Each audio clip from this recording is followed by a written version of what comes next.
Mohanavani Telugu podcast వింటున్న శ్రోతలందరికీ హృదయపూర్వక ధన్యవాదాలు.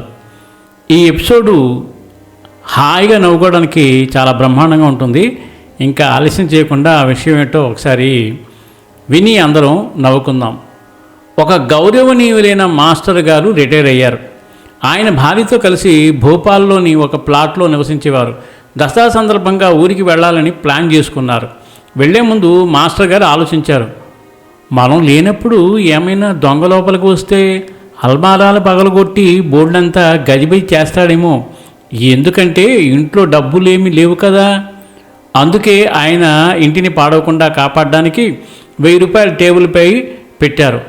ఆ డబ్బులతో పాటు ఒక లేఖ వ్రాశారు. ప్రియమైన అజ్ఞాత దొంగగారికి, మీరు నా ఇంట్లోకి చొరబడడానికి తీసుకున్న శ్రమకు హృదయపూర్వక అభినందనలు. కానీ దురదృష్టవశాత్తు నేను మధ్యతరగతి వాడిని, పెన్షన్ మీద జీవనం సాగిస్తున్నాను. అందువల్ల పెద్దగా ఏమీ లేవు ఇక్కడ. మీ శ్రమ, మీ విలువైన సమయం వృధా అయిందని నాకు సిగ్గిస్తోంది. కాబట్టి మీ కాళ్ళ ధూళికి గౌరవంగా ఈ చిన్న మొత్తాన్ని స్వీకరించండి దయచేసి. ఇంకా మీ వ్యాపారంలో అంటే దొంగతనంలో విజయవంతం కావడానికి కొన్ని సూచనలు ఇస్తున్నాను. మాస్టర్ గారి సలహాలు ఇలా ఉన్నాయి. 8వ అంతస్తులో ఒక భ్రష్ట రాజకీయ మంత్రి గారు ఉంటారు.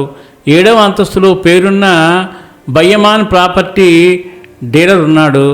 6వ అంతస్తులో సహకార బ్యాంకు చైర్మన్ ఉన్నాడు. 5వ అంతస్తులో పెద్ద పరిశ్రమదారుడు ఉన్నాడు. 4వ అంతస్తులో ప్రసిద్ధి న్యాయవాది ఉన్నాడు. 3వ అంతస్తులో అవినీతిపరుడైన రాజకీయ నాయకుడు ఉన్నాడు. వారి దగ్గర బంగారం, నగదు కొండంత ఉంటుంది. మీ బిజినెస్ సక్సెస్ వారిని అసలు ఇబ్బంది పెట్టదు, ఎందుకంటే వారు పోలీసులకు ఫిర్యాదు చేయరు. దసరా తర్వాత మాస్టర్ గారు తిరిగి వచ్చాక టేబుల్పై ఒక పెద్ద బ్యాగ్ కనిపించింది. దానిలో 10 లక్షల క్యాష్ మరియు ఒక లేఖ. గురూజీ, మీ మార్గదర్శకత్వానికి మరియు బోధనలకు మనస్ఫూర్తిగా ధన్యవాదాలు. మీ సలహాలను అనుసరించి నా మిషన్ విజయవంతమైంది. ఈ చిన్న మొత్తాన్ని ధన్యవాదంగా వదిలిపెడుతున్నాను. ఇక ముందు కూడా మీ ఆశీస్సులు, సూచనలు నాకు లభించాలని కోరుకుంటున్నాను. మీ శిష్యుడు దొంగ.